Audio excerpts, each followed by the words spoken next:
Mutual fund में invest करना है, बट कौन से म्यूचुअल फंड में इन्वेस्ट करें ये सबसे बड़ा कंफ्यूजन हो चुका है। बिकॉज मार्केट के अंदर 5000 से भी ज़्यादा यूनिक म्यूचुअल फंड्स अवेलेबल हैं। अब इन सारे केसेस में कौन से म्यूचुअल फंड में हमें इन्वेस्ट करना चाहिए, कौन सा म्यूचुअल फंड हमारे लिए सही होगा, ये सबसे बड़ा प्रॉब्लम यहाँ पे बन चुका है। तो आज के इस वीडियो में हम 5 बेस्ट म्यूचुअल फंड के बारे में बात करने वाले हैं जिसमें आप इन्वेस्ट कर सकते हो, जो आपके लिए अच्छे हो सकते हैं। अलग अलग डिफरेंट कैटेगरी के म्यूचुअल फंड्स के बारे में हम बात करेंगे। सबसे पहले हम कुछ हाई रिस्क म्यूचुअल फंड्स के बारे में बात करेंगे एंड लास्ट में हम बात करेंगे कौन से हमारे म्यूचुअल फंड जो है कम रिस्क पे आते हैं, जिनमें हम सेफली अपना पैसा लगा सकते हैं। तो सबसे पहले अगर हम म्यूचुअल फंड्स की बात करें तो यहाँ पे सबसे पहला जो म्यूचुअल फंड हमारा होने वाला है वो हम स्मॉल कैप म्यूचुअल फंड के बारे में बात करने वाले हैं। जो स्मॉल कैप म्यूचुअल फंड में हमारा आता है quant small cap direct plan growth वाला म्यूचुअल फंड, जिसमें अगर रिटर्न की बात करें तो काफी बढ़िया रिटर्न ये दे चुका है। अगर 3 ईयर के एनुअलाइज रिटर्न की यहाँ बात करें तो 25.81% की आपको रिटर्न देखने को मिल जाएगी। अगर 5 ईयर की रिटर्न की बात करें तो 47% की यहाँ पे रिटर्न देखने को मिल जाएगी। अब जो कि ये एक स्मॉल कैप हमारा फंड होने वाला है तो इसमें रिस्क आपको काफ़ी ज़्यादा हाई देखने को मिलेगा। इस वजह से इस प्लान में उन्हीं को इन्वेस्ट करना चाहिए जो थोड़ा रिस्क यहाँ पे ले सकते हैं। अगर इसके कुछ और डिटेल्स की हम यहाँ पे बात करें इसमें क्या आपको देखने को मिल जाता है, तो आप मिनिमम SIP आप 1000 रुपीज़ 500 रुपीज़ से यहाँ पे कर सकते हो। होल्डिंग्स की बात करें कि ये जो स्मॉल कैप म्यूचुअल फंड है कहाँ पे इसकी होल्डिंग्स आपको देखने को मिल जाएगी, तो यहाँ पे रिलायंस इंडस्ट्री, जियो फाइनेंशियल, आदित्य बिरला, HDFC, यहाँ पे फूड इंडस्ट्री और सन लाइफ, यहाँ पे बहुत सारी यहाँ पे होल्डिंग देखने को मिल जाएगी। इसका मतलब अगर आप सबसे ज़्यादा होल्डिंग यहाँ पे आपको रिलायंस इंडस्ट्री की देखने को मिलेगी। मतलब अगर 100 रुपये अगर यहाँ पे लगाते हो तो 9 साढ़े 9 रुपये आपके जो है यहाँ पे रिलायंस इंडस्ट्री में यहाँ पे लगने वाले हैं। अगर बात करें यहाँ पे टोटल सेक्टर के बारे में, किस सेक्टर में इनका पैसा सबसे ज़्यादा लगने वाला है, तो इन्होंने अदर सेक्टर में यहाँ पे बहुत सारा पैसा डाल रखा है 23% के आसपास, सर्विसेज में यहाँ पे 17% है, हेल्थ केयर में 17%, फाइनेंशियल में 16%, एनर्जी में 14% और कंज्यूमर्स में यहाँ पे 10% यहाँ पे डाल रखा हुआ है। एडवांस रेशियोज की अगर हम यहाँ पे बात करें उसका PE आपको 28 का देखने को मिलेगा एंड PB यहाँ पे 3.04 का देखने को यहाँ पे मिल जाएगा। एंड अगर बात करें यहाँ पे रिटर्न एंड रैंकिंग के बारे में, तो फंड रिटर्न की बात करें तो 1 साल में लगभग 43%, 3 साल में लगभग 25% और 5 साल में लगभग 47% के आसपास की रिटर्न है। एवरेज रिटर्न यहाँ पे लेकर चलो तो 19-20% की यहाँ पे रिटर्न देखने को मिल जाती है। अगर यहाँ पे हम बात करें इसके पीयर कंपेरिजन के बारे में तो आप यहाँ पे देख सकते हो। एक्सपेंस रेशियो की बात करें जो कि म्यूचुअल फंड में काफ़ी ज़्यादा इंपॉर्टेंट होता है, बिकॉज चार्जेस अगर आपके बहुत ज़्यादा लग रहे हैं तो ओवरऑल आपके रिटर्न पे इंपैक्ट पड़ता है। अगर आप डिटेल में समझना चाहते हो म्यूचुअल फंड चार्जेस के बारे में तो ऑलरेडी हमने इसके ऊपर एक डिटेल वीडियो बनाया हुआ है जिसमें आपको सारे म्यूचुअल फंड चार्जेस को मैंने एक्सप्लेन किया है, जिसका लिंक आपको डिस्क्रिप्शन में देखने को मिल जाएगा। तो इस वीडियो को देखने के बाद अगर आप उस वीडियो को देखोगे तो आपको सारे चार्जेस पता लग जाने वाले हैं। अगर इसके हम एक्सपेंस रेशियो की बात करें तो 0.64% का यहाँ पे एक्सपेंस रेशियो देखने को मिल जाएगा। एग्जिट लोड की बात करें तो 1% का आपका एग्जिट लोड देखने को मिल जाएगा। बाकी स्टैम्प ड्यूटी एंड टैक्सेशन वगैरह जो आपका लगेगा वो तो आपका सारे म्यूचुअल फंड में लगने ही वाला है। तो ये इस म्यूचुअल फंड के बारे में पूरी चीज़ें थी। यहाँ पे आप इस म्यूचुअल फंड में इन्वेस्ट कर सकते हो। अगर आप स्मॉल कैप में इन्वेस्ट करना चाहते हो, थोड़ा हाई रिस्क फंड में इन्वेस्ट करना चाहते हो जिससे आपको रिटर्न थोड़ी ज़्यादा मिले, तो ये फंड आपके लिए थोड़ा बेटर हो सकता है। नेक्स्ट अगर हम बात करें थोड़े अगर रिस्क को हम कम करें तो अगर स्मॉल कैप से अगर हम मिड कैप की तरफ जाएं तो मिड कैप में जो हमारा म्यूचुअल फंड अच्छा हो सकता है वो है मोतीलाल ओसवाल का mid cap fund direct growth plan. अब इसके अगर 3 ईयर के एनुअलाइज रिटर्न की बात करें 32% का यहाँ पे रिटर्न देखने को मिल रहा है। अगर हम 5 साल के एनुअलाइज रिटर्न की बात करें 33% देखने को मिल रहा है और अगर हम 1 साल की बात करें लगभग 61% देखने को मिल रहा है। तो 1 साल में काफ़ी बम्पर इसके रिटर्न यहाँ पे देखने को मिल जाएंगे, बिकॉज 1 साल के अंदर मार्केट भी काफ़ी ज़्यादा ऊपर था। वैसे म्यूचुअल फंड में हमें जब भी इन्वेस्ट करना चाहिए शॉर्ट टर्म के रिटर्न को हमें ध्यान नहीं रखना चाहिए, हमें लॉन्ग टर्म के रिटर्न को यहाँ पे ध्यान रखना चाहिए। बात करें इसके NAV के बारे में जिसमें आपको क्या NAV देखने को मिलेगी, तो 118 रुपीज़ की यहाँ पे आपको NAV देखने को मिल जाएगी। NAV का मतलब नेट एसेट वैल्यू होता है कि जिस म्यूचुअल फंड में जो आप परचेज कर रहे हो उसमें 1 यूनिट की यहाँ पे क्या वैल्यू होने वाली है। तो 118 रुपीज़ की यहाँ पे NAV आपको देखने को यहाँ पे मिल जाएगी। अगर इसकी हम होल्डिंग्स की बात करें इसमें सबसे ज़्यादा कहाँ पे होल्डिंग्स ले रखी हैं, तो कल्याण ज्वेलर्स में इसकी 9.97% की होल्डिंग है। यहाँ पे अगर पॉलीकैब इंडिया की बात करें तो 9.53% की होल्डिंग है। जियो फाइनेंशियल की 8.8% की है। तो ऐसे ही यहाँ पे सारी होल्डिंग देखने को मिल जाएगी, स्क्रीन पे आपको दिख रही होगी, आप चेक कर सकते हो। एंड आप अपने डीमेट अकाउंट में भी जाके आप चेक कर सकते हो। वैसे अगर आपके पास अभी तक डीमेट अकाउंट नहीं है तो अगर आपको म्यूचुअल फंड में इन्वेस्ट करना है तो आपको एक डीमेट अकाउंट की नीड पड़ती है। डिस्क्रिप्शन में हमने कुछ आपको फ्री डीमेट अकाउंट्स के लिंक दे रखे हैं, आप जाके फ्री में अपना डीमेट अकाउंट ओपन करा सकते हैं एंड जिस म्यूचुअल फंड में आप इन्वेस्ट करना चाहते हैं उस म्यूचुअल फंड में आप इन्वेस्ट कर सकते हैं। अगर हम यहाँ पे होल्डिंग एनालिसिस की बात करें किस किस सेक्टर में इसने पैसा अपना डाल रखा है, टेक्नोलॉजी सेक्टर में इसका 24% के आसपास का यहाँ पे जो है इन्वेस्टमेंट देखने देखने को मिलेगा, जो कि सबसे ज़्यादा यहाँ पे देखने को मिलता है। कंज्यूमर्स की बात करें तो 18% का है, कैपिटल गुड्स 15%, अदर यहाँ पे 12%, ऑटोमोबाइल 11%, फाइनेंशियल 10% है, हेल्थ केयर 5%। तो ये सारा इसका इक्विटी सेक्टर और रोशन देखने को मिल जाएगा। अगर हम यहाँ पे कुछ एडवांस रेशियोज की बात करें, पी रेशियो आपको 71 का देखने को मिलता है, पी भी यहाँ पे 6.34 का देखने को यहाँ पे मिल जाता है। इसके बाद अगर हम बात करें रैंकिंग एंड रिटर्न्स के बारे में, तो यहाँ पे अगर 1 ईयर की यहाँ पे रिटर्न्स की बात करें 61% की देखने को मिल जाएगी, बिकॉज मैंने आपको पहले ही बता दिया है कि 1 साल के अंदर के आसपास रिटर्न आपको ध्यान नहीं देने हैं। 3 ईयर्स की बात करें 32% एंड 5 ईयर्स की बात करें 33% का आपको यहाँ पे रिटर्न देखने को मिल जाएगा। अगर बात करें इसके एक्सपेंस रेशियो के बारे में, तो यहाँ पे एक्सपेंस रेशियो आपको 0.56% का देखने को मिल जाएगा। एग्जिट लोड यहाँ पे 1% का देखने को मिल जाएगा एंड बाकी चार्जेस आपको यहाँ पे अलग से देखने को मिल जाएंगे। अब हो सकता है यहाँ पे आपको एक्सपेंस रेशियो थोड़ा ज्यादा देखने को मिल रहा हो, बिकॉज जो स्मॉल कैप, मिड कैप और जो आपके हाई रिस्की फंड्स होते हैं उसमें आपका जो यहाँ पे एक्सपेंस रेशियो है वो काफी ज्यादा देखने को मिल जाता है, बिकॉज ये एक्टिवली मैनेज किए जाते हैं। इनका प्रॉपर फंड हाउस होता है, फंड मैनेजर होता है जो इसके प्रॉपर जो है इसको देखता रहता है। इस चक्कर में उसकी फीस जाती है, जो उनका मेंटेनेंस के चार्जेस होते हैं वो जाते हैं। इस चक्कर में ये सारा जो पैसा जो है वो आपका एक्सपेंस रेशियो के थ्रू लिया जाता है।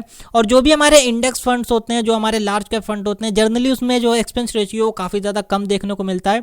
एंड अगर आप ETF की तरफ भी इन्वेस्ट करते हो तो भी आपको काफ़ी ज़्यादा यहाँ पे कम एक्सपेंस रेशियो देखने को मिल जाएगा। रिसेंटली हमने कुछ 5 बेस्ट ETFs के बारे में बात करी थी। अगर आप ETF में इन्वेस्ट करना चाहते हो तो आप उस वीडियो को चेकआउट कर सकते हो, लिंक आपको डिस्क्रिप्शन में मिल जाएगा। एंड अगर आप अभी तक इस वीडियो को वॉच कर रहे हो तो डेफिनेटली आप चैनल को सब्सक्राइब कर लीजिएगा, जिससे आपको आने वाली जितनी वीडियोस हैं उसकी नोटिफिकेशन मिलती रहे। नेक्स्ट अगर हम इसके बाद थोड़ा और आगे बढ़ते हैं, हमने स्मॉल कैप की बात कर ली, हमने मिड कैप की बात कर ली, अब हम थोड़ा आगे बढ़ते हैं। अब हम चलते हैं फ्लेक्सी कैप के ऊपर कि फ्लेक्सी कैप म्यूचुअल फंड में हमारा सबसे बेस्ट म्यूचुअल फंड क्या हो सकता है। अब फ्लेक्सी कैप होता क्या है पहले आप ये समझ लीजिए। अब जनरली जो लार्ज कैप म्यूचुअल फंड होते हैं वो जितनी भी हाई सेक्टर कंपनीज है उसमें इन्वेस्ट करते हैं, स्मॉल कैप जितनी भी लो कंपनीज होती हैं उनमें इन्वेस्ट करते हैं, और मिड कैप थोड़ी एवरेज लेवल कंपनीज में इन्वेस्ट करते हैं। फ्लेक्सी कैप क्या होता है, ये पूरी तरीके से फ्रीडम इनके पास होती है। इसमें जिस सेक्टर में आपको परफॉर्मेंस ज़्यादा देखने को मिलेगी, अगर इनको लगेगा कि लार्ज जो सेक्टर है वो ज्यादा ग्रो कर रहा है तो ये अपना पैसा उठा के उस सेक्टर में डाल देते हैं। अगर इनको लगता है मिड कैप ज्यादा ग्रो कर रहा है तो मिड कैप में डाल देते हैं। स्मॉल कैप अगर इनको लगता है ज्यादा इस समय चल रहा है तो स्मॉल कैप में डाल देते हैं। तो फ्लेक्सी कैप म्यूचुअल फंड कुछ इस तरीके से वर्क करते हैं। अगर हम फ्लेक्सी कैप म्यूचुअल फंड की बात करें कौन सा हमारे लिए बेस्ट हो सकता है, तो यहाँ पे मैं बात करूंगा JM flexi cap fund direct plan growth के बारे में। अगर हम इसके एनुअलाइज्ड रिटर्न की बात करें कि 3 साल में इसका क्या रिटर्न देखने को मिल रहा है, 24% का यहाँ पे आपको रिटर्न देखने को मिल जाएगा। अगर हम यहाँ पे बात करें 5 ईयर्स के रिटर्न्स के बारे में तो 25% का यहाँ पे रिटर्न देखने को मिलेगा, और 1 साल के 48% देखने को मिलेंगे। तो 1 साल का आपका रिटर्न अगर देखोगे म्यूचुअल फंड में तो काफ़ी ज़्यादा इस समय करंट टाइम पे आपको हाई देखने को मिल जाएगा। बात करें इसके एनएवी के बारे में, क्या नेट एसेट वैल्यू आपको यहाँ देखने को मिल जाता है, तो यहाँ पे 115 रुपये का आपको एनएवी देखने को मिल जाएगा। एक यूनिट आपको 115 रुपये की आपको यहाँ पे देखने को मिल जाएगी। होल्डिंग्स की बात करें तो जो कि ये फ्लेक्सी कैप है, इसमें आपको रिस्क थोड़ा आपको कम देखने को मिलेगा। तो इसका फाइनेंशियल सेक्टर में सबसे ज़्यादा इन्वेस्टमेंट देखने को मिलेगा। तो यहाँ पे बैंक में इसका सबसे ज्यादा होल्डिंग देखने को मिलेगा। HDFC बैंक में इसकी 6.5% के आसपास की होल्डिंग देखने को मिलेगी। ICICI बैंक में इसकी 4.41% की होल्डिंग है। इन्फोसिस में 3.72% की होल्डिंग है।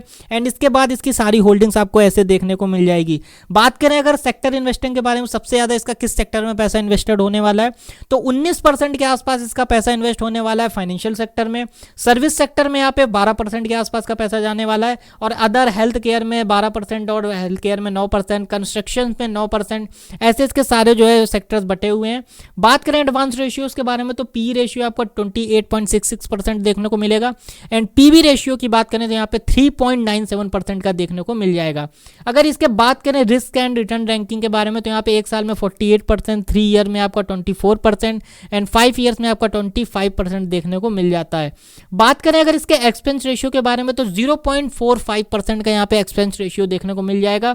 एग्जिट लोड की बात करें तो 1% का एग्जिट लोड देखने को मिलेगा। अगर आप 30 दिन से पहले इस म्यूचुअल फंड से एग्जिट होते हो तभी आपको ये 1% का एग्जिट लोड लगने वाला। तो हमने स्मॉल कैप की बात कर ली, हमने मिड कैप की बात कर ली, हमने फ्लेक्सी कैप की भी बात कर ली है। तो अब हम चलते हैं इंडेक्स फंड के ऊपर जो हमारे लार्ज कैप में आते हैं। तो इंडेक्स फंड जो कि सबसे कम रिस्की यहाँ पे देखने को मिल जाते हैं। काफी अच्छे इंडेक्स फंड लोग मानते हैं कि इंडेक्स फंड जो म्यूचुअल फंड होते हैं वो काफी ज्यादा अच्छे होते हैं। तो यहाँ पे हम इंडेक्स फंड की बात करने वाले वाले हैं, जो कि हमारा नावी की तरफ से आता है, नावी निफ्टी 50 इंडेक्स फंड। अब इसके जो एनुअलाइज रिटर्न आपको देखने को मिलेंगे, हो सकता है आपको थोड़े कम देखने को मिले बिकॉज ये लार्ज कैप है। तो यहाँ पे 10% के एनुअलाइज रिटर्न आपको देखने को मिलेंगे 3 ईयर्स में। अगर 1 ईयर की बात करें तो लगभग 23% की, बिकॉज 1 ईयर में काफ़ी ज़्यादा आपको हर जगह देखने को मिलेगा। एंड अगर एवरेज लेके चलें तो 14 से 15% की आपको ये रिटर्न प्रोवाइड कर देगा। अगर बात करें इसके एनएवी के बारे में तो 15 रुपए की आपको एनएवी देखने को मिलेगी इसकी। अगर इसके हम बात करें होल्डिंग्स के बारे में तो सबसे ज़्यादा HDFC बैंक होल्डिंग लेके बैठा है, 10.5% 11% की होल्डिंग है। रिलायंस इंडस्ट्री 9.5% की है। ICICI बैंक 7% की है। इन्फोसिस है 6% की। ITC है 4% की। एंड ऐसे इसकी सारी होल्डिंग्स आपको देखने को मिल जाएगी। अगर बात करें इक्विटी सेक्टर अलॉटमेंट के बारे में, इसका क्या क्या है एलोकेशन यहाँ पे देखने को मिल जाता है।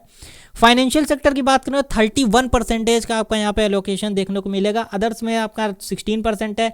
एनर्जी सेक्टर में 15% है। टेक्नोलॉजी में 14% है। कंज्यूमर्स में आपका 8%, ऑटोमोबाइल 8% एंड कंस्ट्रक्शन में है 5%। तो ये आपको इसका इक्विटी सेक्टर एलोकेशन देखने को मिल जाएगा। एडवांस रेशियोज की बात करें, पी रेशियो 26 का देखने को मिलेगा आपको यहाँ पे। पी बी रेशियो आपको देखने को मिलेगा 4 का। बात करें अगर इसके रिटर्न एंड रैंकिंग के बारे में तो 6 महीने में इसके रिटर्न्स आपको कुछ नहीं देखने को मिलेंगे। 1 साल में इसके देखने को मिलेंगे आपको 23% के, 3 साल में आपको 10% के, और एक एवरेज रिटर्न 14% के देखने को मिलेंगे, जो कि मैंने आपको स्टार्टिंग में ही बता दिया था। अगर बात करें इसके एक्सपेंस रेशियो के बारे में तो इसका एक्सपेंस रेशियो आपको काफ़ी ज़्यादा कम देखने को मिलेगा, 0.06% का देखने को मिलेगा। अभी तक हमने जितने म्यूचुअल फंड की बात करी है, सबसे कम एक्सपेंस रेशियो वाला ये म्यूचुअल फंड होने वाला है। बिकॉज ये एक इंडेक्स फंड होने वाला है तो इसमें फंड मैनेजर को ज़्यादा मेहनत करने की ज़रूरत नहीं है। तो जिस प्रपोर्शन में हमारा इंडेक्स के अंदर जो अलॉटमेंट देखने को मिल जाता है अलग अलग शेयर्स का, उसी प्रपोर्शन में ये म्यूचुअल फंड क्या करता है, सेम जो है अलॉटमेंट ले लेता है। तो ज़्यादा मेहनत करने की ज़रूरत नहीं पड़ती है उसको, सीधा सीधा इसका जो क्या है इंडेक्स को इसको ट्रैक करना है। तो एक्सपेंस रेशियो काफ़ी कम देखने को मिलेगा। एग्जिट लोड है ही नहीं इसमें। एंड बाकी जो स्टैम्प ड्यूटी और चार्जेस वो तो देखने को आपको इसमें मिल ही जाएंगे। तो अगर जो लोग ज़्यादा रिस्क नहीं लेना चाहते हैं, इंडेक्स फंड में इन्वेस्ट करना चाहते हैं, तो आई थिंक ये एक बेस्ट म्यूचुअल फंड आपके लिए हो सकता है। इवन मैं आपको कोई एडवाइस यहाँ पे नहीं दे रहा हूँ, मैं आपको एक सिर्फ एजुकेशन पर्पज़ की वजह से ये सारे म्यूचुअल फंड्स बता रहा हूँ। अगर आप म्यूचुअल फंड में इन्वेस्ट करना चाहते हो तो अपनी रिसर्च से एंड अपने फाइनेंशियल एडवाइजर से कंसल्ट करने के बाद ही आपको म्यूचुअल फंड या किसी भी इन्वेस्टमेंट प्रोडक्ट में इन्वेस्ट करना चाहिए।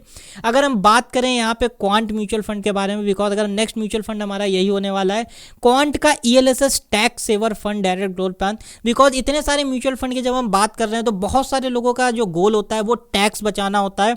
तो ELSS फंड एक काफ़ी अच्छा फंड हो सकता है। तो अगर हम इस टैक्स सेवर ELSS फंड की बात करें, इसके 3 साल के एनुअलाइज रिटर्न आपको 18% के देखने को मिल जाएंगे। एंड अगर हम यहाँ पे बात करें 5 साल के रिटर्न के बारे में तो यहाँ पे आपको 32% के यहाँ पे रिटर्न देखने को मिल जाएंगे। बात करें होल्डिंग्स के बारे में तो यहाँ पे रिलायंस इंडस्ट्री सबसे ज़्यादा होल्डिंग लेके बैठा है, 9.5% के आसपास की होल्डिंग है। इसके साथ ही आपके सारे होल्डिंग्स आपको यहाँ पे देखने को मिल जाएंगे। बात करें इक्विटी सेक्टर एलोकेशन के बारे में तो एनर्जी सेक्टर सबसे ज़्यादा इसमें देखने को मिलेगा, 26% का यहाँ पे जो है होल्डिंग देखने को मिल जाएगा एनर्जी सेक्टर में। एंड बाकी सारे इसके आप देख सकते हो होल्डिंग क्या चल रही है। एडवांस रेशियोज की बात करें, पी रेशियो 33 का देखने को मिलेगा, पीबी रेशियो 3 का देखने को मिलेगा। इसके साथ ही अगर हम यहाँ पे बात करें इसके एक्सपेंस रेशियो के बारे में तो 0.65% का एक्सपेंस रेशियो देखने को मिलेगा। एग्जिट लोड यहाँ पे 0 देखने को मिलेगा। अब देखिए पूरी म्यूचुअल फंड इंडस्ट्री में 5000 से भी ज़्यादा म्यूचुअल फंड करंट टाइम पे अवेलेबल हैं। अब इस चक्कर में सेलेक्ट करने में जो प्रॉब्लम्स आ रही थी, इसलिए मैंने यहाँ पे रिसर्च के थ्रू यहाँ पे 5 म्यूचुअल फंड जो सबसे बेस्ट अभी चल रहे थे उनको मैंने आपको डिस्कस किया हुआ है। तो अगर आप म्यूचुअल फंड में इन्वेस्ट करना चाहते हो तो एक बार आपको इन 5 म्यूचुअल फंड में एक बार ध्यान देना चाहिए। इसके बाद अगर आपको लगता है कि ये म्यूचुअल फंड आपके लिए बेस्ट हो सकते हैं तो आपको इन म्यूचुअल फंड में आप डायरेक्टली जाके इन्वेस्ट कर सकते हो अपने डीमैट अकाउंट के थ्रू। डीमैट अकाउंट अगर आपके पास नहीं है तो डिस्क्रिप्शन में आप जाके डीमैट अकाउंट को ओपन करा सकते हो। अगर आपका कोई भी डाउट है म्यूचुअल फंड से रिलेटेड, अगर आप नेक्स्ट वीडियो किस चीज़ पे जाते हो, अगर आपको कोई चीज़ समझ में नहीं आ रही है तो कमेंट सेक्शन में आप उस चीज़ को पूछ सकते हो। वीडियो अगर आपको पसंद आई हो वीडियो को लाइक करिएगा, चैनल पे नए सब्सक्राइब कर लीजिएगा जिससे आने वाली जितनी भी वीडियोज़ हैं वो आप तक पहुँच पाएँ। मैं मिलता हूँ आपसे नेक्स्ट वीडियो में, तब तक के लिए जय हिंद एंड गुड बाय।